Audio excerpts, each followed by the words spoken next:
My wife faked her death to pull off the ultimate deception, leaving him with $1 million debt. While he was killing himself to pay it all back, she and the one that got away were living it up overseas. By the time he was 50, he ran into her again and discovered the truth, but it was too late. Now reborn, he's back on that fateful day. This time he's playing along with her twisted game and sending her straight to the crematorium. Her mother and brother are in for a shock. I'm back. Liam looked around at the familiar sterile walls of the hospital morgue, his eyes fixed on the figure covered by a white sheet. He realized he was back to the day his life had shattered. The biting scent of disinfectant sharpened his senses, cutting through the fog in his mind. His brother-in-law, Leo, was slumped in a chair next to the gurney, head in his hands, performing a convincing act of anguish. Liam, my sister, she... Stop. Liam's head was still spinning, but this scene was seared into his memory. In his previous life, when he got the news of his wife's sudden death, he had fainted from grief, crying until he blacked out. When he finally came to, he learned that he'd been unconscious for 3 days and 3 nights. In that time, his wife, Chloe, had already been taken and cremated by her family.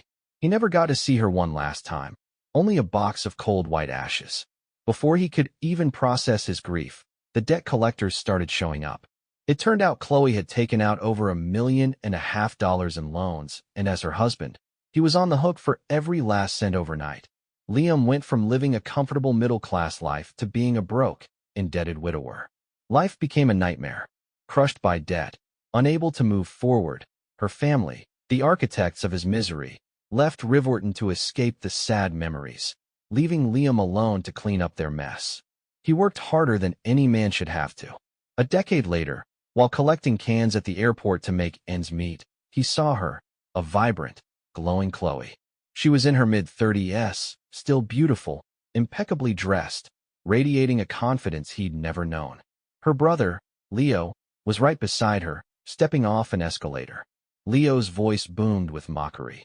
You moron, you actually paid off my loans and even sold your parents' company to do it. Liam snapped. He charged forward screaming, Chloe, what did I ever do to you? You destroyed my life. You destroyed my life. He broke through the crowd and lunged for her. Chloe's face was a mask of panic. Liam, are you crazy? He tackled her, and they tumbled down the escalator, falling 3 stories to the ground below. They both died on impact. When Liam opened his eyes again, he was back here, on this day. Liam drank some water. Leo sniffled, holding out a bottle. It's done. Let's just wait for my parents to get here before we make the arrangements. Liam stared at the bottle of water in his hand, its label suspiciously peeled off. Rage burned in his chest, but he forced it down. He knew that this very bottle of water was what had put him in a coma for 3 days. Liam dug his fingernails into his thigh hard. The sharp pain brought a few tears to his eyes. He had to force it. After the lifetime of hatred he'd harbored, there wasn't an ounce of genuine sorrow left for this woman. Leo, don't be so upset, Liam said, his voice cracking as he patted his brother-in-law's shoulder. Maybe there's still a chance. Dude, just drink the water, you've been through so much. Leo's eyes were glued to the bottle in Liam's hand. Liam sneered internally. You really want a repeat of last time? Not a chance. He glanced at the death certificate on the small table. He saw the signature, Dr. Mark Richardson. The name hit him like a lightning bolt. He remembered, Mark was Chloe's college sweetheart, the one that got away. Chloe had only agreed to marry Liam after Mark left the country for a fellowship. It was all clear now. She had married him as revenge for Mark leaving her. And in his past life, right after Chloe's death, Mark had also resigned from the hospital, supposedly to take a job at a private clinic overseas. Wait a minute, Chloe went overseas too. That meant... Liam's gaze fell on Chloe's still form on the gurney. No wonder she faked her death. No wonder she could get a legitimate death certificate. Mark was in on it from the beginning. Chloe had used his assets as collateral to take out a $1.5 million loan, so she and Mark could start a new life abroad. The rage was a tidal wave, a vicious, primal urge for revenge. Liam stared at the death certificate, and a ruthless plan began to form in his mind. Liam let out a gut-wrenching wail, so loud it startled everyone in the morgue waiting area. My love, my darling wife. Liam threw himself onto Chloe's body. Liam. Leo jumped, shocked by the over-the-top display, but then he seemed to reconsider. It made sense. Liam had always been completely wrapped around his sister's finger. If Chloe said go east, he'd never dare go west. If Chloe said jump, he'd only ask how high. Everyone in their neighborhood knew Liam was the textbook definition of a perfect husband. Didn't smoke, didn't drink. His entire world revolved around his wife. No gambling, no vices, just worked himself to the bone to provide for her. What's going on here? Dr. Mark Richardson, clad in a white coat, stepped out of a nearby office. Seeing Liam draped over Chloe's body, he pushed his glasses up his nose, the corner of his mouth twitching into a barely perceptible smirk. You must be the husband, Mark said in a practiced, somber tone. Mrs. Miller suffered a sudden fatal cardiac arrest. We did everything we could. Please accept my condolences. Chloe, get up. Liam scrambled on top of Chloe's body, horrifying the onlookers. For a second they thought he was going to do something unspeakable, but what he did next was even more shocking. He started slapping her. Hard. Slap. You have to get up. Slap. I can't live without you. Slap. We promised, till death do us part. How could you leave me now? Slap. Slap. He alternated cheeks, left and right, the sharp cracks echoing in a silent room. A few of the more sensitive people in the waiting area started crying along with him. My God, they must have been so in love. This is heartbreaking. True love and loss. She can rest in peace knowing she had a husband who loved her that much. The sound of soft weeping filled the air. Leo was dumbfounded. He finally yelled, Liam, what the hell are you doing? Mr. Miller, please do not desecrate the body, Mark said, his voice suddenly sharp with panic. Those slaps looked like they hurt, and they did. Chloe wasn't dead. She had taken a special drug that induced a state of suspended animation. She was completely conscious, able to feel everything. Honey, wake up. How am I supposed to live without you? Liam roared, and in a commotion, he seamlessly swapped his unlabeled water bottle with Leo's. Dude, calm down. She's gone. But you still have us, Leo yelled, rushing over to pull him off. Liam pointed a trembling finger at Chloe's face. Look, she's crying. She can't hear me. That's... Mark's face turned green, like he'd swallowed a bug. Of course she was crying. Chloe had never been hit in her life, and her face was already swelling. It had hurt like hell. Her face was now so swollen it was almost unrecognizable, a puffy, tear-streaked mess. To prevent anyone from noticing anything else amiss, Mark quickly pulled the white sheet over her face. Mr. Miller, please calm down. This is a normal post-mortem reaction. Even after death, some bodily functions can continue for a short time. Tear duct secretion is perfectly normal. Liam's hand stung, but damn it felt good. This woman had destroyed his entire life with her lie. Leo felt his throat go dry. He wondered if his sister would kill him when she woke up. Getting slapped wasn't part of their plan. He picked up a bottle of water. Here, Liam, drink this, calm down. Leo took a big gulp from his own bottle first. Liam, seemingly overcome with grief, grabbed the bottle Leo offered him, tilted his head back, and chugged the entire thing. He finished it in seconds. Leo's face lit up. It's done. But then he looked closer. He saw the label was still on Liam's bottle.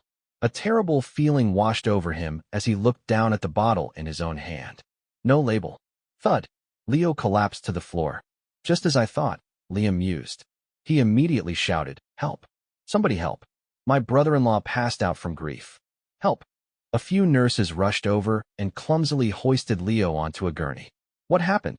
Mark's eyes widened when he spotted the water bottle in Leo's hand. He felt a surge of rage so intense he could have spit blood. That water was for Liam. How did Leo end up drinking it himself?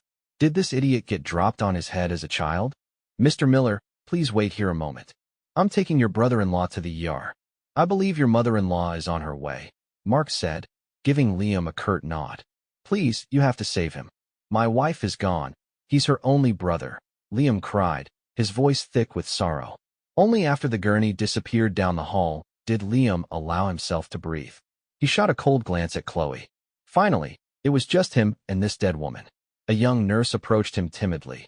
Sir, as the next of kin, could you please fill out this form? Liam looked at it, an acknowledgement of death. He didn't sign it yet.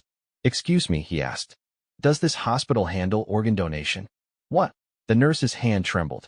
Out of the corner of his eye, Liam saw the sheet covering Chloe twitch. So she was definitely awake. The nurse stammered, "WWE don't do the harvesting here, but Mercy General next door does. But for something like organ donation, I think maybe." She was clearly suggesting he wait until Leo woke up before making such a big decision. What? As her husband, don't I have that right? I want my wife to live on in another way, Liam retorted, his voice firm. The young nurse flinched, at a loss for words. Liam pressed his advantage. For example, her corneas could give someone the gift of sight. The body on the gurney shuddered. Her bone marrow could give a leukemia patient a second chance at life. The body shuddered again. And her heart, her liver, her kidneys. Donate everything we can. That way she'll keep living on through others. Isn't that a beautiful thing? The body was now trembling uncontrollably. Liam quickly grabbed Chloe's hand, pinning it firmly to the metal frame of the gurney so no one else would see. I had no idea, the nurse said, her eyes welling up with tears. Mr. Miller, you are such a noble person. So, can I take my wife to Mercy General now?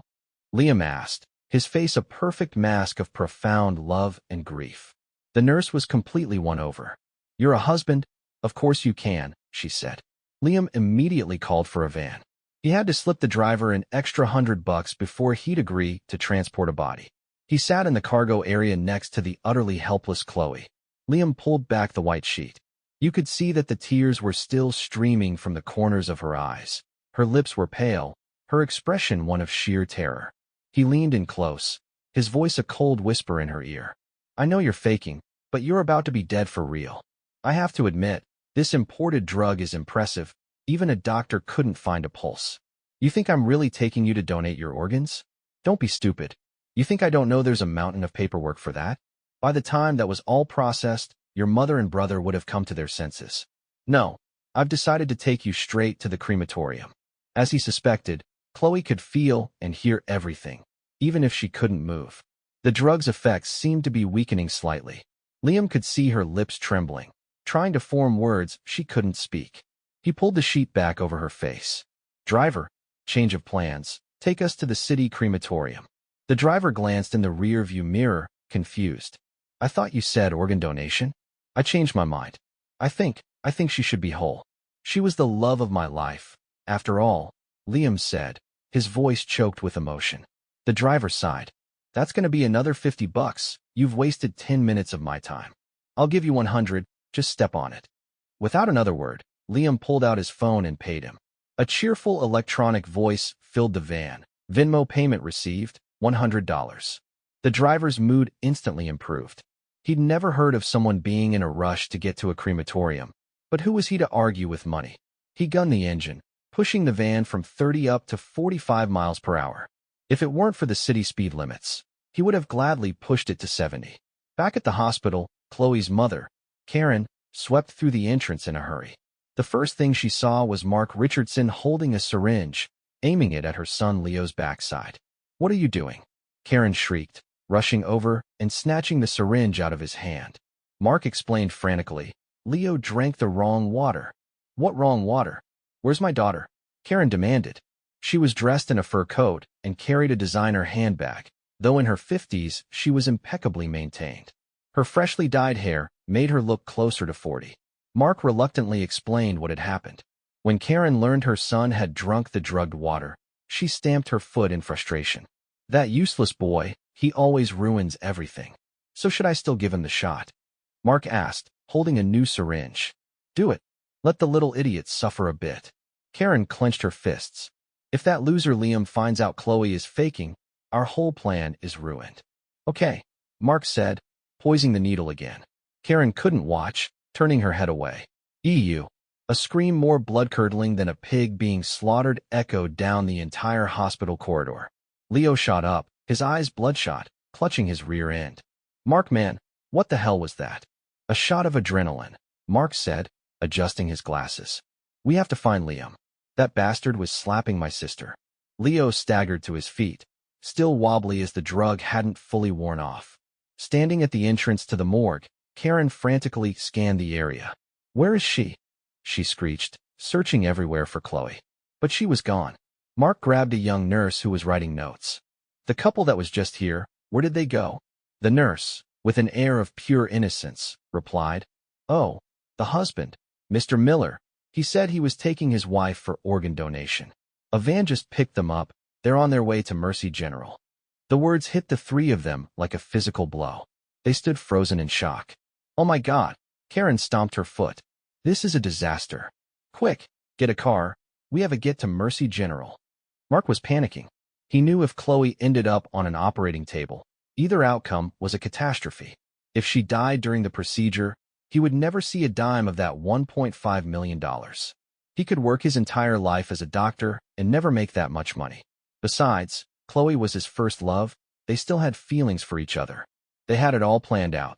They'd use the money to start a new life abroad, leaving the schmuck Liam to deal with the debt. Mark and Chloe were supposed to get married in the first place, but his parents had disapproved. He'd stayed single all these years, and they had finally given up protesting. Their plan was perfect: open a clinic overseas, invest with a friend of his in the medical supply business, but all of it depended on getting that money. On the other hand, if the doctors at Mercy General discovered she was still alive, the loan fraud would be exposed. Their entire scheme would unravel. Not only would they lose the money, but Mark would almost certainly face prison time. His entire career would be destroyed.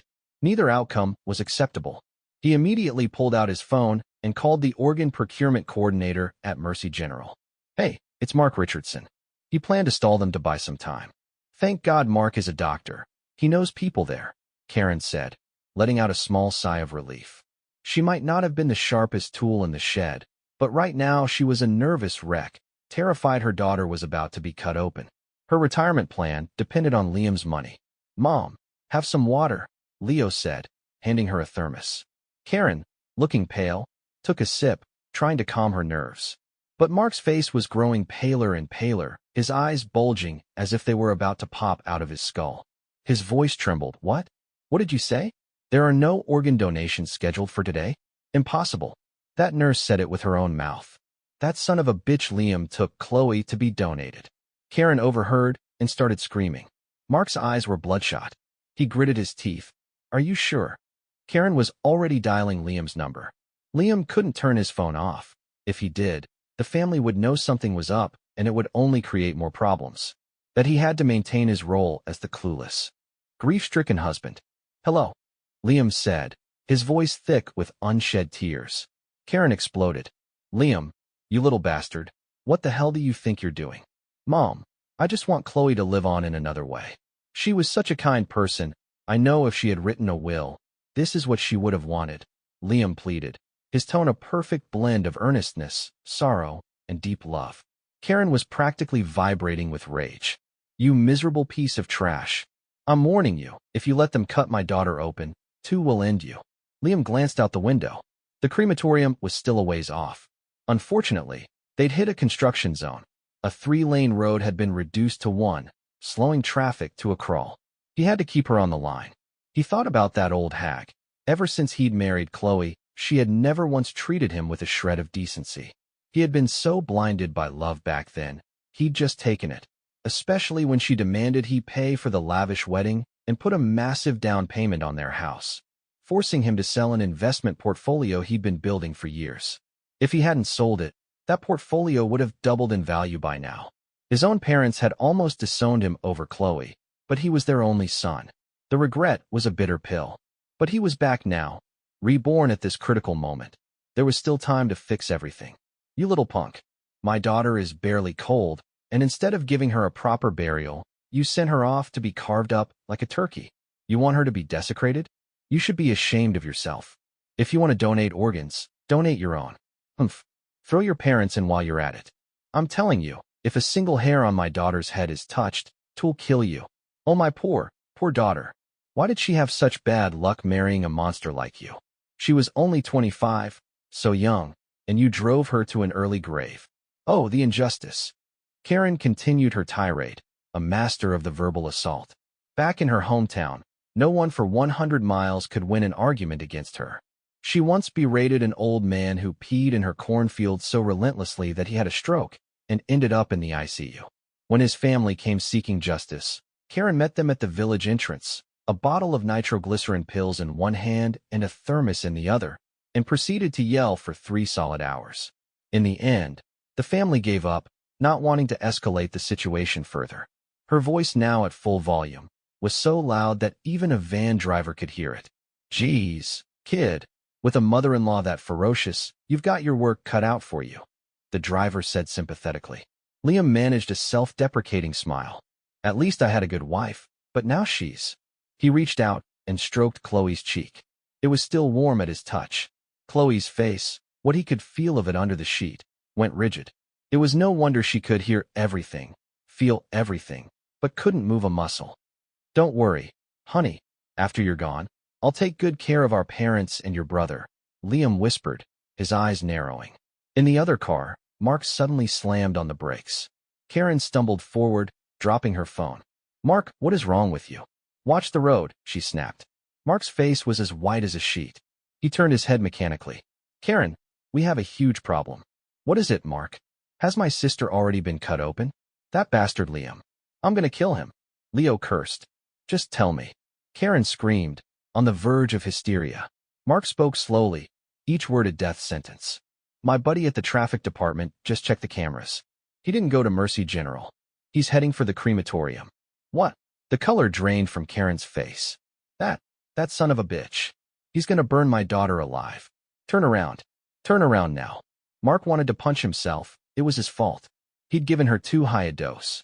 According to the dosage chart, she should be starting to wake up by now, but it would still be another 2 or 3 hours before she could open her eyes and speak.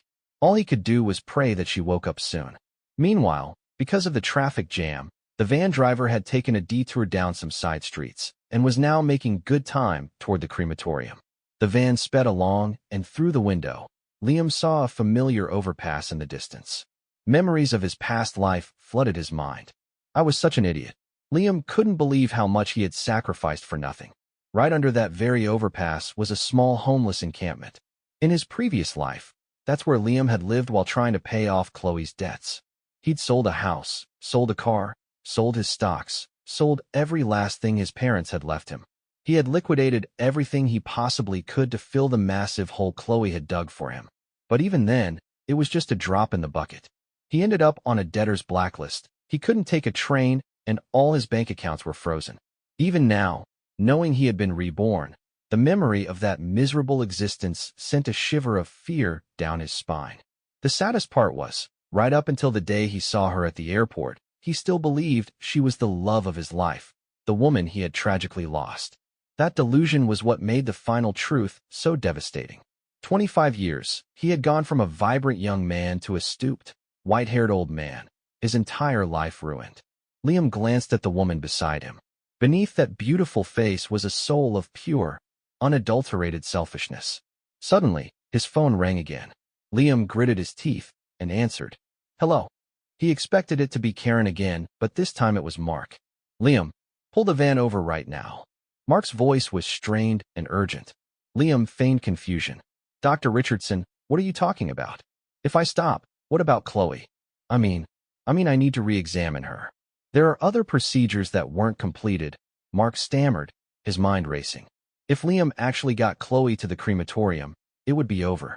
Liam had anticipated this. He had his response ready. "Dr. Richardson, did you or did you not sign my wife's death certificate?" Liam asked. Mark paused, but answered, "Yes, I signed it personally." "So are you suggesting my wife might not be dead? Because if she's not dead and you knowingly issued a false death certificate, I will sue you for attempted murder." Liam's voice grew hard and cold. A sweat beaded on Mark's forehead. He had just reached the same traffic jam Liam had passed. He laid on the horn, a frantic, useless gesture. A chilling realization washed over him. He was trapped. There was no way out. If it was discovered that he had falsified a death certificate, he was finished. Not only would his career be over, but he would also face serious criminal charges. And Liam ran his own business. He definitely had lawyers. No matter which way this went, Mark was screwed. On top of everything, Mark had a wife and kids. If he lost his job and went to jail, his wife, with her expensive tastes and zero loyalty, would divorce him in a heartbeat. He pictured it, some other man sleeping with his wife, raising his children while he rotted in a prison cell. The thought was more terrifying than death itself. "I'm at the crematorium. I have to go." I'm on a good state of mind right now, Liam said and hung up. Karen grabbed at Mark. Mark, say something. What's happening? What about Chloe? Mark's face was a grotesque mask of horror. There at the crematorium. What? The shock was too much. Karen's eyes rolled back in her head, and she fainted dead away. Leo panicked. Mom, what's wrong? Don't just stand there, you idiot. Pinched the spot under her nose. Mark yelled. All right. Leo did as he was told. A moment later, Karen came to with a gasp, followed by a theatrical wail. This is a nightmare. That bastard is trying to kill my daughter. A nightmare. Upon arriving at the crematorium, Liam called a buddy he knew. He asked him to deliver a simple cardboard coffin. Hey man, I'm so sorry for your loss, the van driver said, offering Liam a cigarette. Thanks, she was my everything, Liam sniffed. Then had a thought. Hey, you wouldn't happen to know anyone who works here, would you? My cousin's a manager here, the driver said, giving him a number. Liam thanked him profusely and watched him drive away. The crematorium was crowded today. The weather had turned cold, and a lot of the elderly hadn't been able to make it through the change of seasons. Everywhere he looked, people were dressed in mourning clothes. Kevin, you can head back. I'll take it from here, Liam said to the young man from his shop. Kevin was an employee at Liam's small construction supply business. He was a good kid. Take care, boss. I'm sorry, Kevin said, offering the only words of comfort he could think of. Liam nodded with a small smile and watched him go. Chloe lay peacefully in the cardboard box. Liam looked down at her. Her face still had a healthy color, but fresh tears were leaking from her closed eyes. He always heard that women were made of water. Now he believed it. Liam placed the coffin against a wall and went into the manager's office. Ron sent me, Liam said as he walked in. Ron was the van driver. You know, old Ron. A balding, pot-bellied man in glasses looked up from his desk. He looked like he'd spent a lifetime sitting. My wife passed away. I was hoping you could help me with something, Liam said, discreetly slipping a thick envelope into the man's hand. The manager felt the envelope. That was substantial. He looked at Liam expectantly. So what can I help you with? The manager was pleased with Liam's understanding of how things worked. Liam put on a pained expression. It's very crowded today. I was wondering if we could cut the line. Excuse me. The manager's jaw dropped. He'd seen people cut in line at the cafeteria. He'd seen people cut in line at the grocery store. But cutting a line at a crematorium, that was a new one for Mr. Peterson. He'd been a manager here for 10 years. He'd seen family members clinging to coffins, refusing to let go, but he'd never seen someone who was in a hurry to get the cremation started. Mr. Peterson cleared his throat. Sir, could you please repeat that? Can my wife cut the line? My mother-in-law and brother-in-law are still at the hospital, and I'm really worried about them, Liam pleaded. Mr. Peterson frowned. You being in such a rush. This isn't anything. Mr. Peterson, my mother-in-law has a heart condition. She's at the hospital now, and I'm a wreck, Liam said, slipping him another envelope. Mr. Peterson felt the second bulge in his pocket and quickly pushed it down deep. He adjusted his glasses. Of course, it's no trouble at all. I completely understand the grief a family member must be feeling. Follow me. I'll take you to Incinerator 3. At the door to Incinerator 3, Mr. Peterson used his authority to bump Liam to the front of the line. The previous occupant had been an old man, and his children and grandchildren were sobbing too hard over the coffin to even notice. Liam smoothly slid his wife's coffin into place. He glanced through the small viewing window on the coffin and saw Chloe's eyelids fluttering wildly.